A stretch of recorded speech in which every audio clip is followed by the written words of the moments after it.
Assalamualaikum warahmatullahi wabarakatuh. Bismillahirrahmanirrahim. Alhamdulillahilladzi arsala rasulahu bil huda wa dinil haqq liyudhhirahu 'ala dini kulli wa kafa billahi shahidan. Asyhadu an la ilaha illallah wa asyhadu anna Muhammadan 'abduhu wa rasuluh. Allahumma shalli wa sallim ala nabiyyina Muhammadin wa ala alihi wa sahbihi ajma'in. Rabbi israh li sadri wa yassir li amri wahlul 'uqdatam min lisani yafqahu qawli. Amma ba'd. Puji syukur kehadirat Allah Subhanahu wa taala. Alhamdulillah pada malam hari ini Allah masih memberikan kita beberapa kenikmatan. Nikmat sehat, nikmat afiat, sehingga kita bisa bersama-sama melangkahkan kaki kita ke masjid ini untuk melaksanakan ibadah salat maghrib secara berjamaah dan disambung dengan belajar bersama. Salam serta selawat kita hadiahkan kepada Nabi kita Muhammad SAW, serta para sahabat, tabi'in, dan semoga kita semua nanti diberikan syafaatnya dan kita semua dikumpulkan oleh Allah bersama-sama di surga terbaiknya. Amin ya rabbal alamin. Jamaah sekalian yang dirahmati Allah, setiap hari paling tidak 17 kali kita mengikrarkan diri membaca salah satu surah di dalam Al-Quran. Yang surah ini apabila tidak dibaca maka tidak sah salat kita. Dan surah ini adalah suratul Fatihah. Dan di semua ayat yang ada di dalam surah Fatihah itu hampir seluruhnya isinya adalah pujian. Mulai ayat pertama, Alhamdulillah Rabbil Alamin, Ar-Rahmanir Rahim, Maliki Yaumiddin, Iyyaka na'budu wa iyyaka nasta'in. Itu semua isinya adalah pujian. Ketika masuk ke ayat Ihdinas Shiratal Mustaqim, nah disinilah ada permintaan yang kita sampaikan kepada Allah. Ihdinas Shiratal Mustaqim, berilah kami hidayah, tunjukkanlah kami ke jalan yang lurus. Ihdinas, hidayah. Shiratal ladzina an'amta 'alaihim ghairil maghdubi 'alaihim waladdallin. Amin. Jadi di ayat terakhir itu hidayah yang kita minta, hidayah yang kita panjatkan,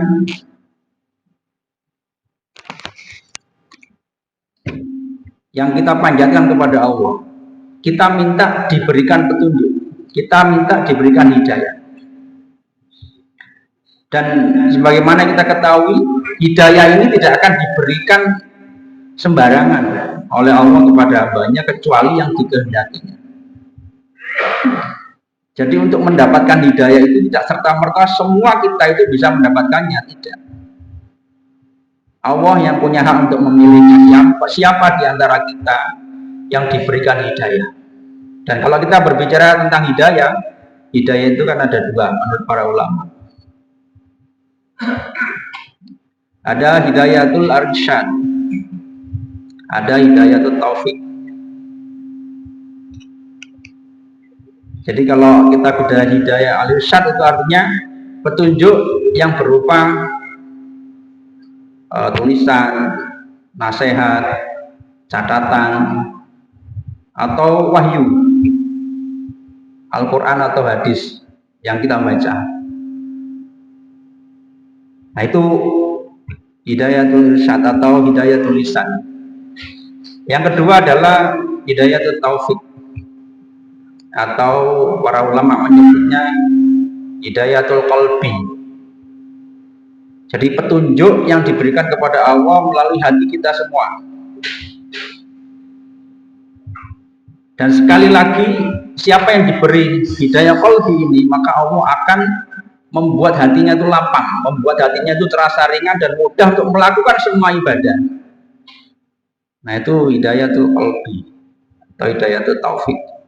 Nah, sekali lagi jamaah sekalian, hidayah itu haknya Allah. Tidak semua kita bisa mendapatkannya. Ada yang susah payah mendapatkan hidayah, ada juga orang yang mendapatkan hidayah dengan cara yang mudah. Nah, jadi hamba-hamba atau orang-orang yang beriman seperti kita ini, itu sekali lagi belum tentu diberikan hidayah. Walaupun sering berdoa, sering baca Quran, sering sholat waktu, belum tentu. Karena kita ini manusia biasa. Jangankan kita, kalau kita membaca dalam sejarah Islam,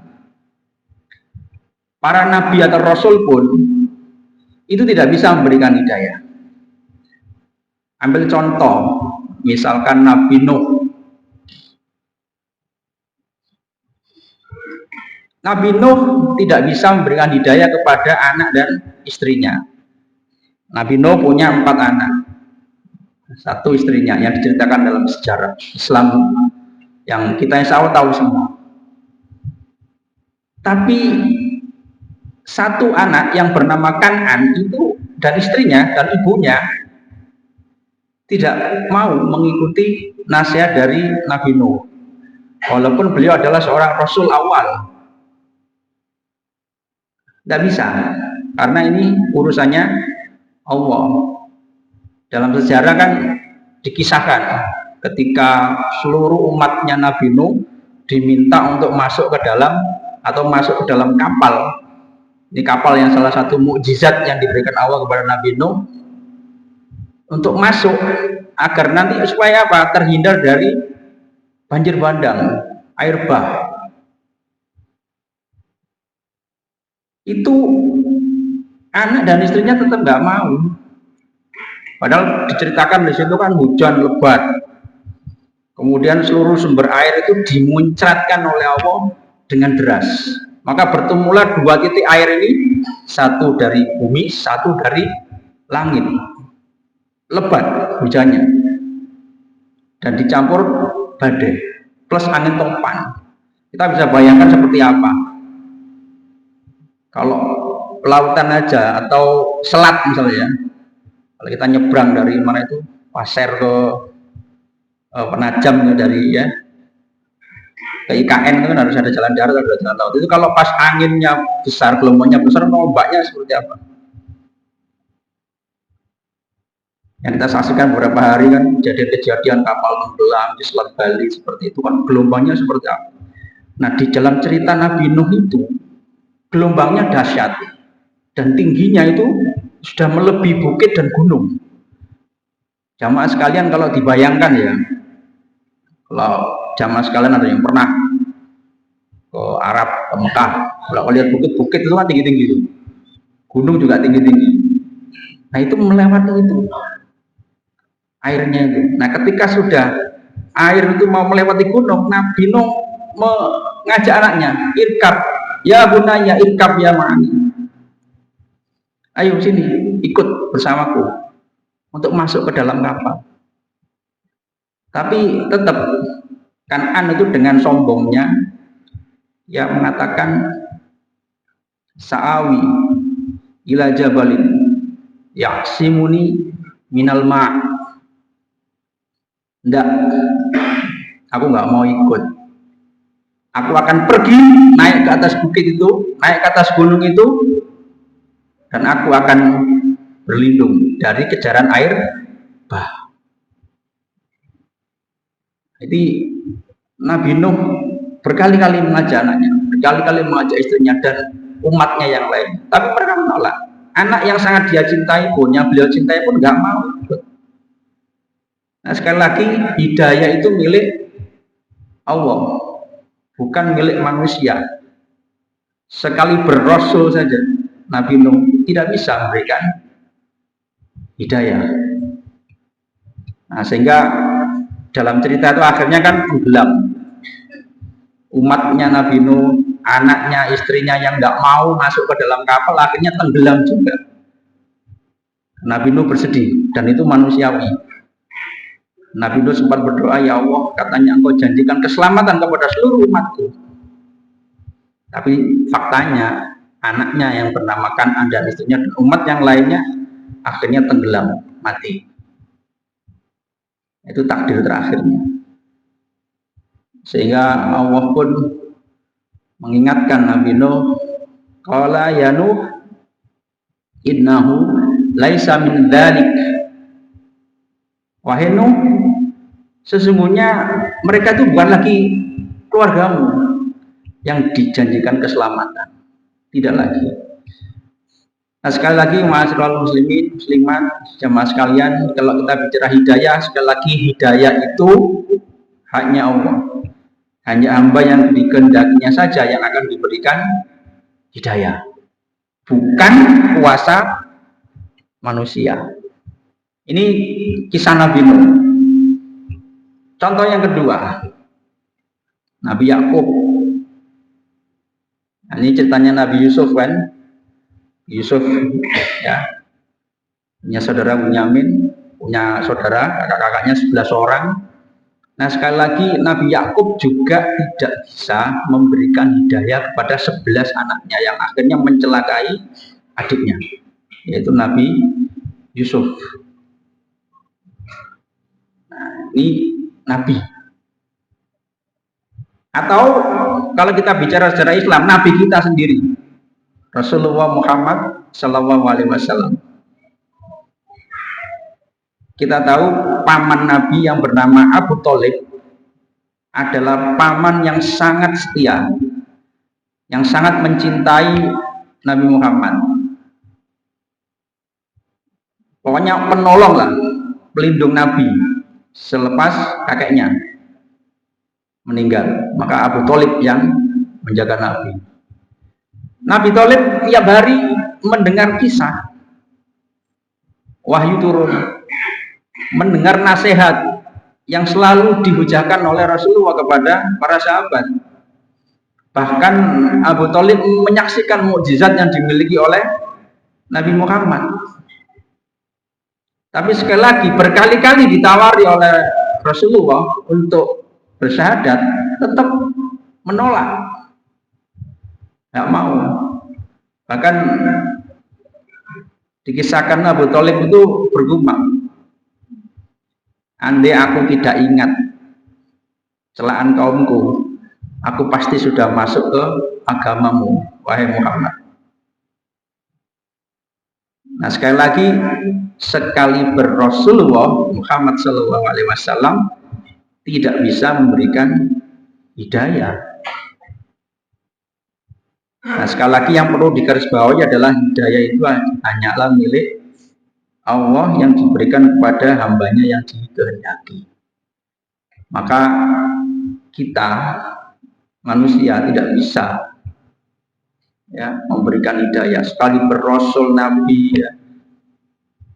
Dan contoh yang lainnya Nabi Ibrahim yang tidak bisa memberikan hidayah kepada ayahnya Azar. Padahal Nabi Ibrahim ini adalah nabinya atau para nabi, bapaknya para nabi, Khalilur Rahman.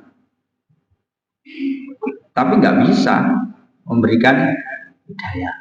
Jadi sekali lagi jamaah sekalian, hidayah itu hanya diberikan kepada hambanya yang terpilih, yang diberikan oleh Allah Subhanahu wa Ta'ala. Nah, ini tentang hidayah. Jadi sekali lagi hidayah itu hanya milik Allah. Namun sebagian di antara kita jamaah sekalian malah ada beberapa kisah itu kalau kita bicara tentang hidayah. Ada orang yang mendapatkan hidayah itu dengan cara yang singkat, dengan cara yang mudah, hanya dengan nasihat atau celaan atau dengan peristiwa, tiba-tiba dia dapat hidayah. Ini contoh cerita dalam sejarah Islam pun ada cerita tabi'in. Itu kan ada. Kita tahu ada dulu seorang salah satu tabi'in yang mengajarkan kitab Muwatta Imam Malik itu namanya Imam Al-Qa'nabi. Nah, Imam Al-Qa'nabi ini asalnya dari Basrah ya, Irak. Itu seorang pemabuk. Dalam cerita itu, seorang pemabuk yang hari-hari kerjanya ya mabuk.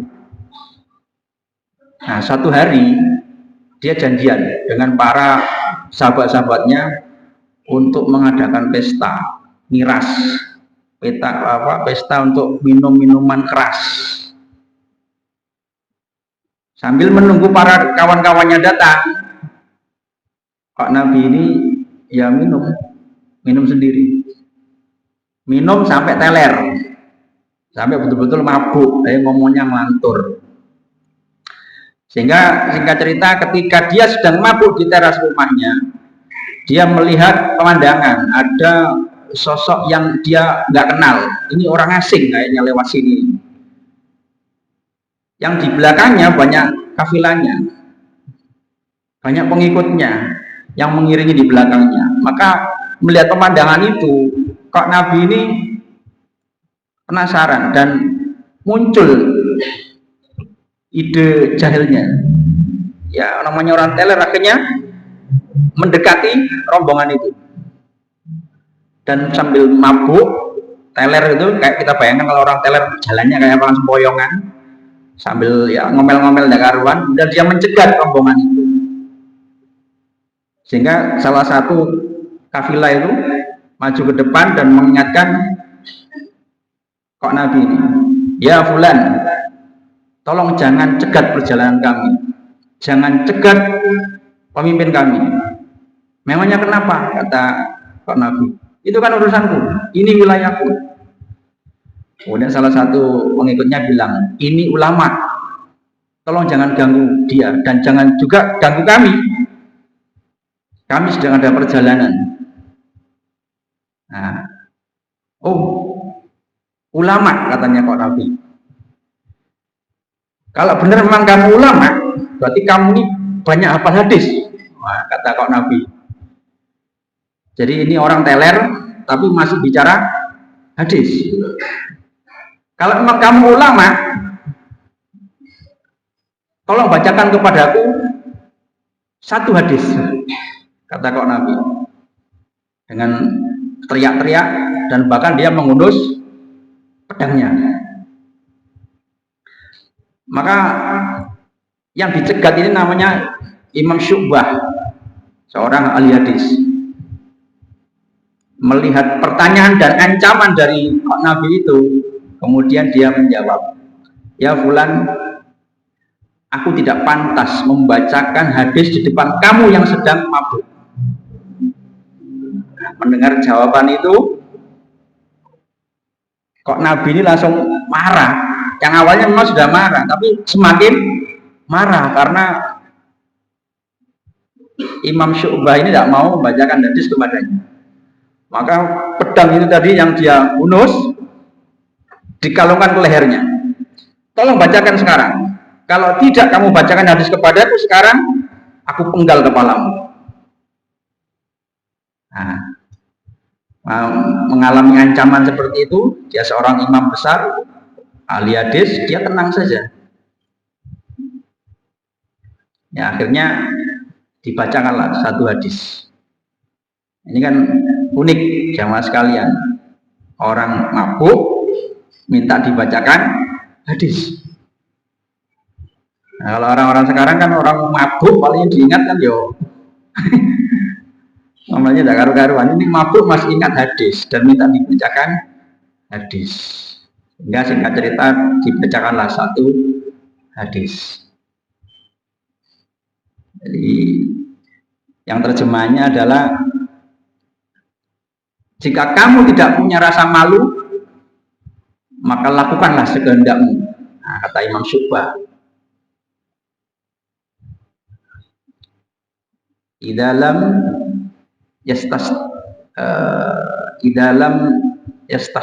tastahi tastahyi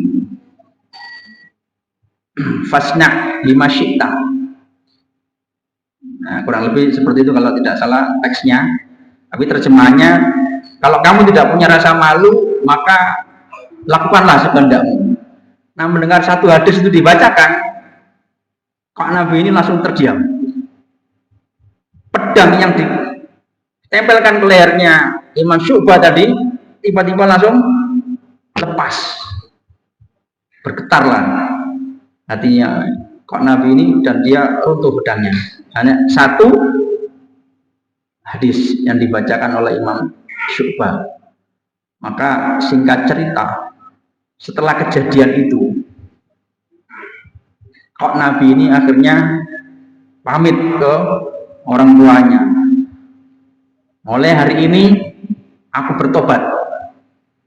Dan dia minta izin kepada orang tuanya, izin kepada ibunya, dari Basrah aku mau hijrah ke Madinah. Aku mau belajar di sana. Nah, akhirnya kok Nabi ini pergilah ke Madinah belajar kepada Imam Malik bin Anas. Nah, di sana belajar bertahun-tahun hingga akhirnya Imam kok Nabi ini menjadi ulama hadis juga, menjadi ulama juga. Yang diantara murid-muridnya yang terkenal adalah Imam Bukhari, ya, Imam Muslim, dan juga Abu Dawud, dan lain-lain. Nah, inilah jamaah sekalian, hanya dengan satu nasihat, maka Allah berikan hidayah kepada seorang pemabuk. Satu nasihat saja. Sementara kalau kita bandingkan tadi, ya, Rasul, Nabi Nuh, Nabi Yakub, Nabi Ibrahim, Nabi Muhammad SAW menasihati orang-orang yang dicintainya, Allah tidak kasih hidayah. Nah, tapi ini seorang pemabuk dikasih hidayah. Ada lagi cerita tentang ulama besar juga, mungkin jamaah sudah tahu, pernah baca Fudail bin Iyad. Itu sama juga, terkenal seorang perampok kejam, tidak sekedar merampok kerjaannya Fudail bin Iyad ini, tapi bisa membunuh yang dirampoknya. Hingga satu hari Fudail bin Iyad ini menyukai seorang gadis yang dilihatnya tiap hari, kemudian diikutinya. Ini orang rumahnya di mana? Ini wanita ini rumahnya di mana? Karena dia suka, penasaran. Hingga malam hari itu Fudail itu naik ke atas rumahnya, ingin melihat wanita itu. Dia penasaran. Jadi Fudail itu penasaran. Sehingga ketika dia sudah ada di atas loteng, dia mendengar dan melihat wanita itu sedang melaksanakan qiyamul lail. Maka ada satu ayat yang dibaca dalam surah Hadid, ya. A'udzubillahi minasyaitonirrajim. Alam ya'ni lil ladzina amanu an takhsha'a qulubuhum bi dzikrillah wa ma nazala minal haqq. Yang terjemahnya adalah, apakah belum tiba waktunya bagi orang-orang yang beriman agar hati mereka khusyuk mengingat Allah dan apa yang turun dari kebenaran Al-Quran. Nah, ayat yang dibaca ini langsung menusuk hatinya, seolah-olah Fudail ini dibisiki, sampai kapan kamu jadi maling? Sampai kapan kamu ini jadi perampok? Ayat itu ternyata yang bisa meluluhkan hatinya. Seorang yang kejam, perompak, yang tidak hanya merampok, dia juga bisa membunuh yang dirampoknya. Tapi gara-gara ayat ini luluh hatinya. Nah, sekali lagi, itulah hidayah yang diberikan Allah. Hidayatul taufik, hidayatul qalbi. Berikan kelapangan hatinya langsung hari itu. Dan akhirnya Fudail ini bertobat juga. Ini yang aslinya Sarmakan, Uzbekistan. Akhirnya ya sudah sama kisahnya seperti kok Nabi tadi, izin ke orang tuanya, waktu itu ya izin ke keluarganya juga, umurnya 40 tahun. Hijrah ke Mekah. Nah, belajar di sana. Belajar kepada banyak ulama di sana. Hingga akhirnya beliau dikenal sebagai ulama hebat. Fudail bin Iyad meninggal di usia 80 tahun. Ini kisah-kisah dulu ya, kisah-kisah zaman Nabi, Rasul, zaman tabi'in, sahabat. Jadi sekali lagi yang perlu digarisbawahi adalah hidayah itu milik Allah, yang khusus diberikan kepada hambanya yang dikendakinya. Kalau Imam Qurtubi dengan satu nasihat, kalau Fudail bin Iyad dengan peristiwa, sehingga membuat hatinya luluh dan bertobat, mendapatkan hidayah. Nah, seperti itu jamaah sekalian. Atau kisah yang ini kisah yang terakhir, contoh kejadian hari ini. Salah satu pemuda di London, Inggris, seorang imigran dari Syria, tinggal di Inggris. Memang lahirnya juga di asalnya Syria, bapak ibunya, tapi dia lahir di Inggris. Nah, singkat cerita, ini orang ya kerjaannya begitu, ya mabuk, ya maksiat, tidak pernah sholat walaupun keluarganya sholat, ibunya yang rajin sholat. Ya singkat cerita, suatu hari dia ngobrol di kafe dengan pemuda dari Arab Saudi. Yang singkat cerita pertemuan itu dia diberikan satu hadiah buku kecil.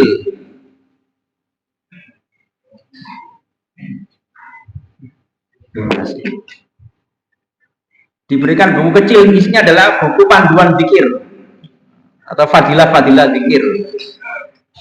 Nah, dia berpikir, seorang pemuda ini, aku aja nggak pernah sholat malah disuruh berzikir. Ya singkat cerita pertemuan itu bukunya diambil, dibawa pulang, sampai di rumah buku itu dilemparnya ke atas plafon rumahnya, dan dia masuk rumahnya. Nah, kalau bahasa anak-anak sekarang, masuk rumah dia gabut, tidak tahu apa yang dikerjakan, pokoknya suntuk, galau. Akhirnya dia buka, dia menghidupkan televisi, dia buka channel 1, channel 2, channel 3, di beberapa channel. Dia tidak dapatkan kesenangan, dia tidak dapatkan ketenangan. Kegalauan yang dialami malam itu, lihat TV itu tambah galau, dimatikan ya TV-nya. Nah, dia buka HP-nya, HP Android, dibuka YouTube, channel-channel YouTube yang biasa dia lihat, tetap tambah galau. TV dimatikan, HP dimatikan, akhirnya dia tidur pun tidak bisa tidur malam itu, bolak balik kanan kiri, gak bisa tidur. Hingga akhirnya dia ingat, dia punya beberapa majalah, mungkin yang sering dia baca, dia banyak majalah itu, tetap galau. Apa yang terjadi malam ini sampai dia bisa tidur? Hingga akhirnya dia ingat satu buku kecil yang dia lemparkan ke atas plafon rumahnya. Nah, itulah kalau hidayah sudah masuk ke dalam hati seseorang. Akhirnya dengan susah payah dia ambil tangga, dia naiklah ke atas loteng tadi, cari buku yang dia lempar di atas plafon rumahnya tadi. Begamat malam-malam dia cari itu. Akhirnya ketemu juga buku itu. Terus buku itu dibuka, isinya ternyata fadilah-fadilah zikir. Kalau kamu zikir ini, kamu dapat fadilah ini. Kalau zikir ini dapat fadilah ini. Kalau zikir ini dapat pahala seperti ini. Terus dia berpikir, ternyata betapa mudahnya mendapatkan pahala dalam agama ini. Dia mengira dia itu ahli maksiat yang mungkin dosanya diampuni oleh Allah, sehingga dia berpikir dia putus asa, biar aja rusak sekalian begitu. Maka malam itu Allah kasih hidayah. Dia buka buku wirid itu, buku kecil itu, dan di situ dia dapat hidayah. Ternyata gampang mendapatkan pahala. Sehingga jika cerita subuh hari, dia datang ke ibunya, "Ma, ajari aku sholat." Mamanya ketawa, ini orang mimpi apa gitu. Tapi akhirnya dia suruh mandi sama mamanya, suruh wudhu, diajari wudhu. Akhirnya dia sholat, dan sejak saat itu dia bertobat dan dia belajar kepada ulama-ulama di London. Singkat cerita sekarang jadi dai muda. di London. Nah, jamaah sekalian, itulah hidayah. Ya, kalau Allah sudah turunkan, ya dapatlah kita hidayah. Maka ciri orang dapat hidayah adalah lapang hatinya. Yasrah sadruhu lil Islam. Jadi diberikan kelapangan, diberikan kemudahan untuk menerima Islam. Jadi hidayah itu bisa datang lewat nasihat, hidayah itu bisa datang lewat tulisan, hidayah bisa datang lewat peristiwa. Yang sekali lagi hidayah itu hanya milik Allah. Manusia nggak bisa memberikan hidayah. Hidayatul qalbi itu miliknya Allah. Kalau hidayatul irsyad atau hidayatul lisan, melalui petunjuk, nasihat, tulisan, kita bisa sampaikan. Seperti malam hari ini Ulun menyampaikan nasihat-nasihat, cerita-cerita. Ini hanya hidayah tulisan, hanya sekedar oh iya ya gitu. Nah, masalah hidayatul qalbi itu urusannya Allah. Itu tentang hidayah. Makanya ihdinas siratal mustaqim kita baca setiap hari minimal 17 kali. Agar apa? Agar kita diberikan hidayah oleh Allah. Ya, dekatkan diri dengan Allah dengan tilawatul Quran, dengan sholat 5 waktu dan ibadah yang lainnya. Itu salah satu cara-cara untuk mendapatkan hidayah. Nah, kalau lihat judul di kajian tema malam hari ini itu kan seperti apa sih ciri-ciri orang yang mendapatkan hidayah? Nah, kalau kita ingin tahu seperti apa ciri-ciri orang yang mendapatkan hidayah. Kalau tadi kan sebab-sebab orang mendapatkan hidayah. Kalau ciri-ciri orang dapat hidayah, kalau menurut Al-Quran ada beberapa.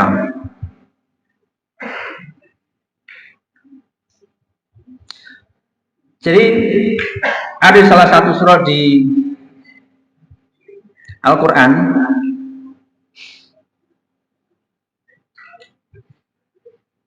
ciri orang yang mendapat hidayah yang pertama adalah Allah berikan rasa mudah. Jadi famay yuridillahu ayyahdiyahu yasrah sadruhu lil Islam. Maka barang siapa yang diberikan hidayah atau petunjuk oleh Allah, maka yasrah sadruhu, diberikan kelapangan dadanya untuk menerima Islam, diberikan kemudahan untuk menerima Islam. Al-Islam disini maksudnya tauhid. Jadi ada rasa ringan, ada rasa mudah kita menjalankan seluruh ibadah, seluruh kebaikan yang diberikan Allah kepada kita. Kita sholat 5 waktu itu dimudahkan. Ya, ringan kita datang ke masjid, ringan datang ke langgar untuk melaksanakan sholat 5 waktu. Ringan, walaupun jauh, kalau diberikan, kalau yasrah sadruhu lil Islam, itu mudah rasanya. Jauh pun datang. Ya jamaah sekalian, kita ke Saudi umroh itu kan di sana juga sholat, ada ibadah-ibadah yang lainnya yang kita kerjakan. 10 jam kita ke sana, tapi diberikan ya rasa ringan, rasa mudah. Bahkan sudah sampai ke sana jauh-jauh mahal pulang dari umroh ya tidak ada cerita orang bilang aku kapok umroh, itu tidak ada. Dan aku kapok tidak mau lagi naik haji, tidak ada. Yang ada ceritanya cerita yang indah-indah, yang baik-baik, cerita-cerita hikmah kan. Itu ciri yasrah sadruhu lil Islam, dimudahkan, ada rasa yang ringan. 10 jam loh kita naik pesawat. Kalau dulu konon cerita kan para ulama dulu seperti pendiri ya organisasi kita, guru kita semuanya, Syekh Kiai Dahlan itu kan ke sana naik kapal katanya. Perlu waktu berbulan-bulan. Bahkan menurut cerita yang sejarah yang ulun baca, umur 15 tahun Kiai Dahlan itu sudah ke Mekah hijrah. Di usia 15 tahun. Diberikan rasa mudah. Orang tuanya juga diberikan hati yang lapang. Silakan kamu pergi menuntut ilmu. Ini yasrah sadruhu lil Islam. Jauh ke Mekah di usia 15 tahun. Nah, kita sekolah mondok aja misalkan ke Banjarmasin atau ke Jawa saja, artinya anak usia SMP kan berarti masih berat ya kan. Nah, enggak dilepas sama orang tuanya juga kan, masih diganang terus. Nanti Kiai Dahlan itu usia-usia itu ke sana, ke Mekah. Itu yasroh sadrul Islam. Itu Kiai Dahlan. Itu ciri-ciri orang yang mendapatkan hidayah. Jadi kadang orang yang dekat rumah, masjid dekat beberapa meter aja juga nggak datang, nggak bisa ke masjid. Nah, itu kan jadi orang yang tidak dikasih hidayah oleh Allah itu ibaratnya itu hatinya itu sempit. Dia seolah-olah naik ke atas langit, sempit hatinya, berat, tidak dikasih kemudahan, tidak dikasih rasa yang ringan untuk menjalankan ibadah. Tapi orang yang diberikan hidayah itu ciri-cirinya dia mudah, ada rasa yang mudah dan nyaman untuk melaksanakan ibadah, sholat 5 waktu, sholat tahajud, sholat duha, baca Quran, itu diberikan kemudahan. Itu ciri-ciri orang yang mendapatkan hidayah yang pertama menurut Al-Quran. Yang kedua, mudah menerima nasihat. Jadi mudah menerima nasihat. Orang yang dapat hidayah itu dia mudah menerima nasihat dari siapapun. Atau itu anak muda, anak kecil, dia mau menerima nasihat. Kalau kita di rumah, seorang bapak dikasih nasihat oleh istrinya, istri dikasih nasihat oleh suaminya, itu mau. Jadi dengarkan. Jadi kalau ibu ngasih nasihat bapak, bapaknya itu ringan mendengarkan, nyaman rasanya kan. Ini kayak mama dedek yang ngasih ceramah. Pun sebaliknya, kalau ibunya kasih nasihat oleh bapaknya, ini hakim yang sudah kasih ceramah. Itu seperti itu. Itu ciri orang yang mendapatkan hidayah, itu suka menerima nasihat. Bapaknya waktunya sholat, terus ditegur sama anaknya, bah waktunya sholat, ampelah main HP. Biar ini nyuruh ulun, ampe main HP, biar main HP. Ikam mana halus, ini apalagi auran ada bisnis. Ada alasannya.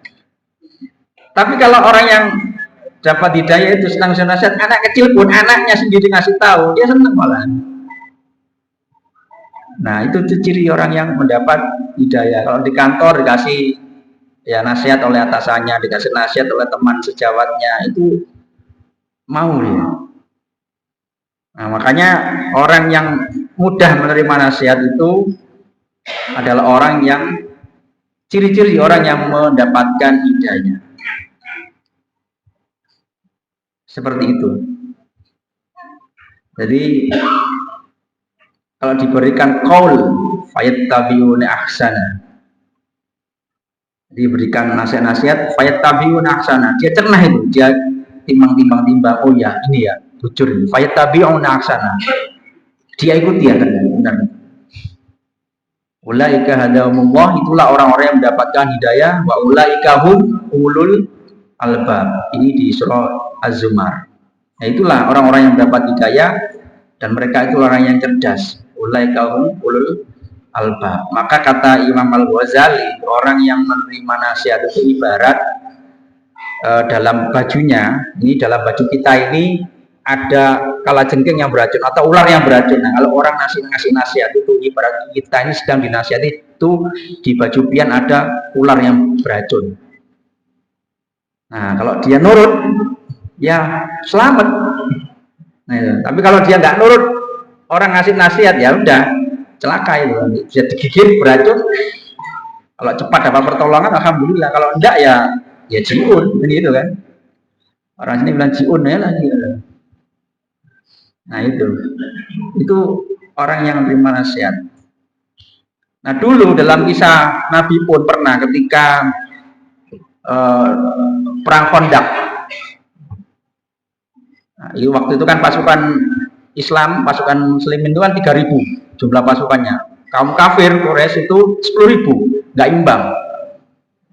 Kalau strategi perang yang dipakai ya udah langsung aja adu berhadapan perang. Tapi waktu itu ada seorang pemuda yang baru saja masuk Islam, namanya Salman Al-Farisi. Itu mengingatkan Rasulullah. Jadi, wahai Rasul, kalau boleh aku kasih nasihat, ketika perang seperti ini, Mari kita gunakan strategi baru yang nggak pernah kita gunakan. Apalagi lawan kita tidak sebanding. Kita 3.000, mereka 10.000. 3 kali lipat. Maka akhirnya Rasulullah mengikuti saran. Apa wahai Salman? Nah, beliau mengusulkan Khandaq. Perang Khandaq, perang parit. Nah, di sekitar Madinah itu digalilah parit-parit itu. Nah, itu kan 5 Hijriah, 627 Masehi jadiannya. Hampir 27 hari. Nah, singkat cerita kan pemenang dari perang itu adalah Muslimin. Perang Khandaq, strategi yang ditawarkan oleh Salman Al-Farisi, pemuda dari Persia yang baru saja masuk Islam, menasihati Rasulullah. Kita bayangkan aja, ini barusan masuk Islam, menasihati orang yang sumbernya ilmu, gurunya para sahabat. Ini kan kalau bahasa kita ini, wah, apa bahasanya, penahunya, pemintarnya. Tapi tidak, Rasulullah bijak, ditimbang-timbang, didengarkan. Oh, bujur juga ini strategi yang nggak pernah aku gunakan. Akhirnya dipakailah strategi miliknya Salman Al-Farisi, yaitu perang Khandaq, perang parit. Sehingga singkat cerita perang Khandaq dimenangkan oleh pasukan Muslimin. Jamaah sekalian, inilah hidayah. Jadi sekali lagi, hidayah itu milik Allah. Siapa yang kendaki, maka Allah akan memberikan nikmat hidayah kepada hambanya. Mungkin ini yang bisa ulun bagikan pada kesempatan yang berbahagia ini, semoga bermanfaat. Mari kita bersama-sama membaca hamdalah, istighfar dan doa kafaratul majlis. Astagfirullah. Alhamdulillah. Subhanakallahumma alhamdulillah, asyhadu an la ilaha illa anta, astaghfiruka wa atubu ilaik. Assalamualaikum warahmatullahi wabarakatuh.